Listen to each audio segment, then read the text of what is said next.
बढ़ते हैं। हमारा पहला प्रश्न है, हर्पिस रोग के कारण कौन सा अंग प्रभावित होता है? ऑप्शंस हैं तंत्रिका तंत्र, नेत्र, त्वचा या पैर। तो जो सही आंसर है वह है त्वचा।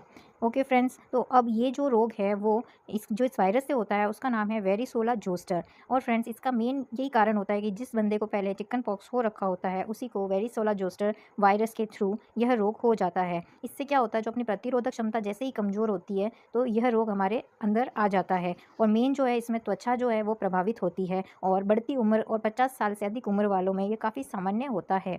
और जो ये है वो कुछ इस प्रकार से दिखता है। तो आइए फ्रेंड्स, हम अपने दूसरे प्रश्न की तरफ बढ़ते हैं। कोलरी, ट्रेकोनोमा पॉलीडम, पोस्टुरिला पेस्टिस या इनमें से कोई नहीं। तो इसका जो सही उत्तर है वो है विब्रियो कॉलेरी। ओके फ्रेंड्स, इससे जो प्रभावित अंग है वह है आंत या आहार नाल।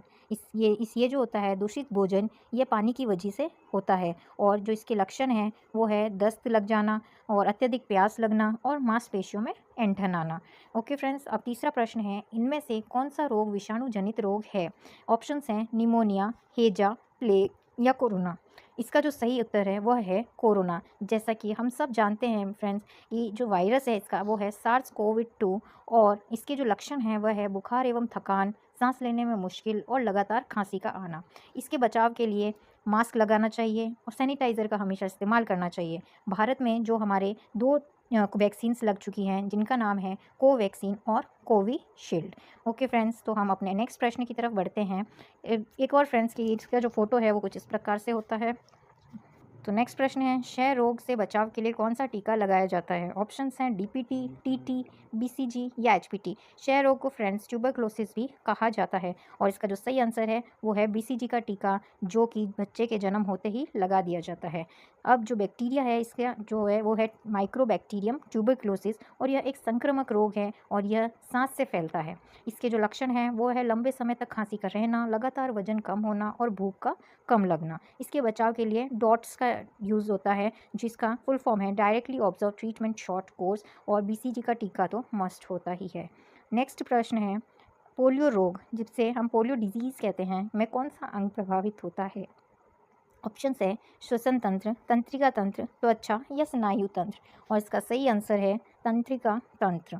ओके फ्रेंड्स, ये जो होता है संक्रमण व्यक्ति के शरीर की रीढ़ की हड्डियों एवं मस्तिष्क को नुकसान पहुंचा सकता है, और इसका जो कारण है वो है पोलियो माइलिटिस की वजह से होता है। और इसके जो कॉजेज़ हैं वो पोलियो वायरस दूषित पानी में और भोजन या वायरस से संक्रमित व्यक्ति के साथ सीधे संपर्क में आने से फैलता है, और इसके लिए हमें IPV वैक्सीन लगवानी चाहिए ताकि पोलियो ना हो।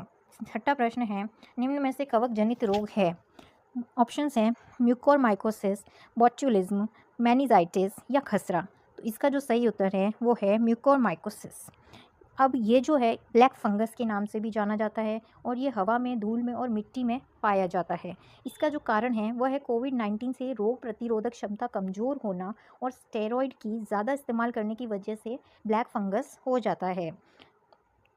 और इसके जो लक्षण हैं वह है आँखों की रोशनी कमज़ोर हो जाना, बुखार लगातार आना और आँखों में दर्द होना। इसके बचाव के लिए धूल व मिट्टी वाली जगह पर जाने से बचें और मास्क का प्रयोग अवश्य करें। और ये कुछ इस प्रकार से फ्रेंड्स दिखता है। हमारा सातवां प्रश्न है, ट्रेकोमा रोग, ट्रेकोमा डिजीज संबंधित है? ऑप्शंस है मस्तिष्क, श्वसन तंत्र, त्वचा या नेत्र। तो इसका जो सही उत्तर है वह है नेत्र से। अब फ्रेंड्स, ये ट्रेकोमा संक्रमित त्वचा के संपर्क में आने से और संक्रमित व्यक्ति के तौलिए का इस्तेमाल करने से फैलता है। इसके लक्षण क्या है? आंखों और पलकों की हल्की खुजली होती है और जलन आ जाती है, और आंखों में बलगम और मवाद बहने लगती है, पलकों में सूजन आ जाती है, फोटोफोबिया जैसी बीमारी हो जाती है और आंखों में दर्द हो जाता है। WHO ने 2025 तक दुनिया भर में ट्रोकोमा की रोकथाम के लिए स्वास्थ्य रणनीति विकसित की है, और यह है कुछ इस प्रकार से होता है। हमारा आठवां प्रश्न है, एस्परगिलस नाइजीरिया व मोनालिया कवक किस बीमारी से संबंधित है? ऑप्शंस हैं परागत ज्वर, एथलीट फुट, छाले होने से या दाद के होने से। तो जो इसका सही उत्तर है वह है छाले होना। ठीक है फ्रेंड्स, अब इसमें क्या होता है, गला और जो मुंह होता है उसके अंदर मोटे मोटे छाले हो जाते हैं, और यह विटामिन B12 की कमी से होता है। हमारा 9वां प्रश्न है, पोस्टुरेला पेस्टिस जीवाणु में से कौन सा रोग हो जाता है? तो हम सबको जानते हैं फ्रेंड्स कि प्लेग जो कि चूहों से फैलता है, यह रोग जो होता है वो इस जीवाणु की वजह से होता है। इसके लक्षण हैं दौरे पड़ना, और सिर दर्द होना, मांसपेशियों में दर्द या कमजोरी, बुखार आना और ठंड लगकर ठिठुरन जैसी हालात होना। उसके बाद हमारा 10वां प्रश्न है, रेबीज़ रोग कैसे होता है? तो यह ऑप्शंस हैं, पक्षियों से होता है, संक्रमित जानवर के काटने से, मनुष्य से या इनमें से कोई नहीं। तो यह जो फ्रेंड्स है, ये संक्रमित जानवर के काटने से होता है। और इसमें जो है प्रभावित अंग जो है अपना नर्वस सिस्टम, तंत्रिका तंत्र है, और इसका कारण है जानवर के काटने से विषाणु मानव शरीर में प्रवेश कर जाता है, जिसकी वजह से यह रोग हो जाता है। और इसके लक्षण में दर्द होता है, थकावट महसूस करना होता है और सिर दर्द होती है, और सभी वस्तुएं और चीज़ें आदि जो है वो दो दिखाई देने लग जाती है, और मुंह की मांसपेशियों को घुमाने में परेशानी होने लगती है। सो फ्रेंड्स, यह हमारी आज की वीडियो थी। आपको कैसी लगी हमें कमेंट करके ज़रूर बताएं। चैनल को लाइक करें, सब्सक्राइब करें और अधिक वीडियो पाने के लिए हमें ज़रूर कमेंट करें। Thank you friends, bye bye, take care.